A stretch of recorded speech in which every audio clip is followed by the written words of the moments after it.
it. And we have enough information to suggest that it's an assassination. It started in Bomas. Threats are very clear. Ruto said he forgave Ogolla, but he forgave him spiritually. But physically, he has executed this matter. Duale advised him to deal with KDF that tried to overturn his winning. So our position is that this is an assassination. Throughout the night, I tried to sleep with my stomach, saying it is an accident. My stomach refused. I slept with my back. My back refused to accept it. I slept on my left. It refused. My right refused. I even tried to sit down. It refused. All my cells have refused to accept it is an accident. Remember, a military chopper. Don't even say it was a bad aeroplane. This is the finest military machine ever. It doesn't come down like it is coming down, I'm telling you. It was well executed. It is an assassination. Because if you look at all evidence around it, if you look at the day, by the president giving a decree that military will take, KDF will take over the issue of internal security, it was preparation. It's like you want to cook ugali.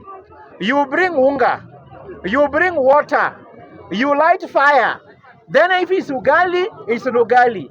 What looks like a duck, cries like a duck, walks like a duck, cries like a duck, sleeps like a duck is a duck. What looks like an assassination, walks like an assassination, breathes like an assassination, is an assassination. Let them allow Kenyans to take their positions. My position is that it's an assassination. Let them do their investigation. We'll see who is wrong or right. Second, my point is, this is not an accident. Let me tell you why it's not an accident. And let me tell you why believing it's an accident is dangerous. If someone says an accident, let them tell us how accidents are planned and executed. Because it doesn't look like one. Accidents are caused by three factors for a chopper. I'm an expert in transport. One, human error, meaning the pilot was drunk, he was sleeping, he's not well trained, he's not qualified. That cannot be the case because CDF had access to the most qualified pilot. So we rule out that one. Unless they tested the pilot before it was not in good condition, we don't believe it. The second factor is called environmental factor. The weather at 2:30 in Elgeyo Marakwet, it was as clear as this sky. There was no rainfall. The clouds were very clear. All factors shows that 98% of the times, the climate and the weather is very clear in that area around 2:30. Between 12:30 to around 3:30, it is the clearest environment. So that one we rule out. There was no tear gas there being done on the sky by Wakina Burungei. There was nothing like cloud thickness. The visibility was clear. We rule out that environmental factor totally. The other factor can be technical error. The engine was bad, or maybe fuel was not enough. The thing was not guzzling fuel, or that the mechanic handling it did not check the exhauster. All those things. Having a plane that has a budget, do you know that that plane has a budget of 2 million just for maintenance per day? 2 million maintenance per day. Where did that money go to? Did Kindiki steal the money? Did he wire the money to CDF to maintain the plane?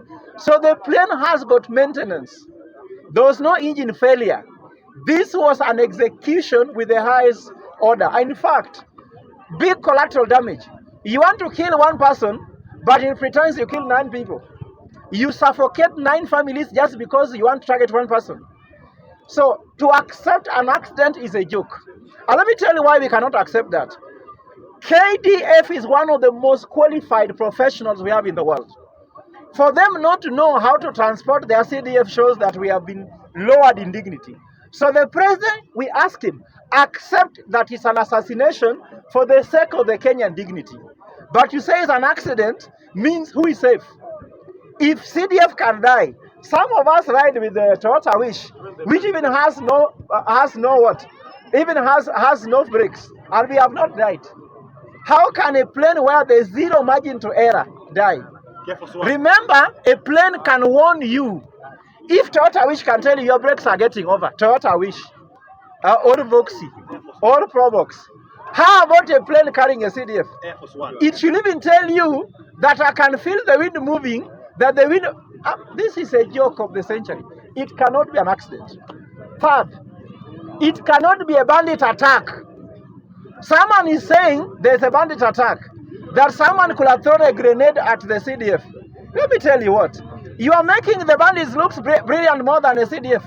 Between the head of bandits and the head of CDF, who is more powerful? If Kenyan plane can be brought down on CDF by a grenade, we can be beaten by Somalia. To accept banditry and accident has what we call national and international risk. Because we need to show that we can beat Ethiopia. We need to show we can beat Sudan. We can beat Uganda. We can beat Rwanda. But after bringing down our CDF with a grenade only, it means that what Muhozi of Uganda was saying he can take over Kenya in 24 hours, actually he can do in 1 minute with a grenade. It's just too risky to accept that. So, Mr. President, we have 3 hypotheses: assassination, bandit attack, chopper accident. I am taking assassination for the sake of my country. And we are willing to go down with that one. You go and do your research. And I want to tell those in investigation, I am an expert in investigation. They are what we call ABC of investigation. 1 is called A, assume nothing. So for us, we are assuming nothing. We are assuming what? Nothing, isn't it? Anything has happened, everything has happened. So we are starting from assumption of nothing. B is called believe nothing. We are believing what? Nothing. We don't believe anything you are saying, including even the names where he died, the name of the chopper. We believe nothing until we get what to believe. So, second one is B. No, C. C is called check everything. We are going to check everything, including under your bed, for everything. We are going to check everywhere and everything. So, A, B, C, assume nothing, believe nothing, and check everything. We will do that until we turn every stone to get the truth of what has happened to Ogolla. Because we cannot be fooled. Luos are educated. We cannot be taken for a ride. If you go to Siaya, where Frederick has died, Francis has died, Ogolla, my namesake, that place has the highest PhD and professor holders. I'm one of them. We will believe nothing, assume nothing, and check everything. By the time we are done with you, William Ruto, if you think that this assassination was a succession plan, with Ogolla dead, he's more dangerous than when he was alive. True. Jesus proved it to the Romans. When Jesus was still alive, he was less dangerous. After he died, Christianity spread like nowhere. So Ogollism will spread everywhere. I'm calling upon all children called Ogolla. If you are called Ogolla, all your profile should be having Francis Ogolla. Until the truth is found. Anybody, whether you are a Luo or a Luya, who feels this one, please, in your profile photo for Twitter, Facebook, Instagram, WhatsApp, everything, put Francis Ogolla, put justice for Gen.Francis Ogolla. Until we get justice, don't remove it. Are we together?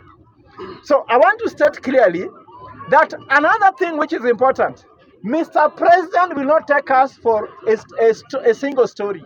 There's a single story we cannot take. A danger of a single story telling us that I have commissioned Kenya Air Force to go to the site and investigate. How can Air Force investigate or being investigated?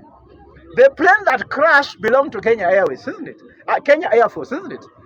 What if Kenya Air Force did not maintain the plane? They have a fault, they have a case to answer. Can they investigate themselves? Just like they did the one on Tom Mboya.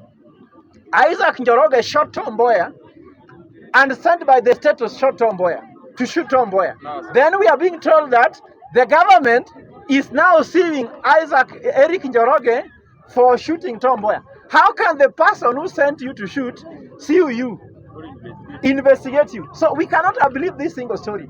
This is my take. Mr. President, get me clearly. I want you to bring multifaceted stakeholders to investigate this case. One, Francis Ogolla's family must be there in that investigation. In the postmortem, forensic expert, pathologist must be appointed by that family. Two, it's a Luo nation that has been shot. So I will talk to the Luo Council of Elders. They are going to appoint a pathologist, a forensic expert, and the person that must have access to the black box. That black box should be sitting in Siaya, not in State House, because they are going to manipulate it. So we want to access the black box to know the truth. We want to bring civil society. We want to bring religious organizations, the churches. Everyone come together. All Kenyans of goodwill must be given access to know how investigation takes place. Not that State House investigating themselves. And this story is what we call state capture. We are running a company called William Ruto Limited. So if you don't have shares there, you die if you oppose anything. And I can tell you, for those who have died, Luos have died. Tom Boyer, Argwins Kodik, Ochuka, Opande, Ouko, name them, Ojode, even Saitoti died. All those people who have died, their spirits are going to haunt this government to the extent they'll never win second term.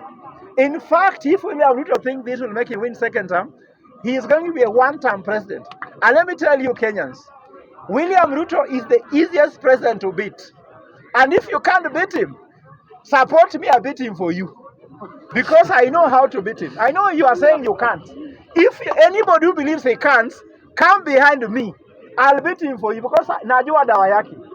Dawa ya Ruto sio kelele, dawa ya Ruto ni akili. Na akili nimeangusha nayo house levy. Akili imeangusha hustler fund. Akili nataka kutoa Mudavadi kwa kazi, utajua tu hivi karibuni court will decide. Ni akili tu. Akili inaweza Ruto vizuri kabisa. Usimpatie mtu ambaye anaogopa kudebate na yeye. Mimi siogopi. I can debate him from now until tomorrow morning. Kama analia. Nataka kwa hiyo presidential debate, Ruto awe analia tu akipunguza machozi. Nitamuuliza maswali 21 hata jibu. Unanielewa? Hizo maswali nishaziweka mahali. I'm waiting for presidential debate. I'm going to show him that he does not know what he has been doing.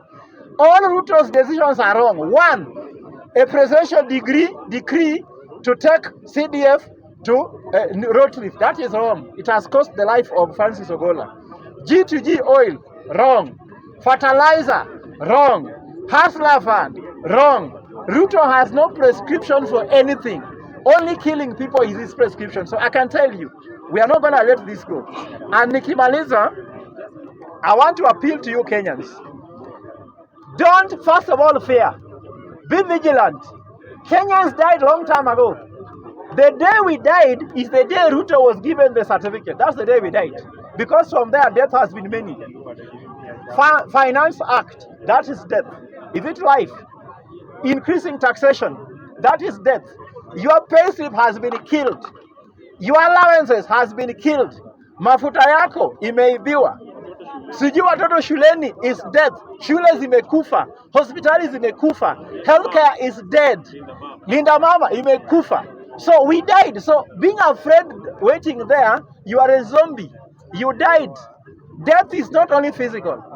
It is not worth living in this country with William Ruto as the president. Me, I'm asking you one thing. In Kaloleni Social Hall, on 1st of May 2024, we are launching a bill to remove the guy from office because our problem is one William Ruto. Thank you.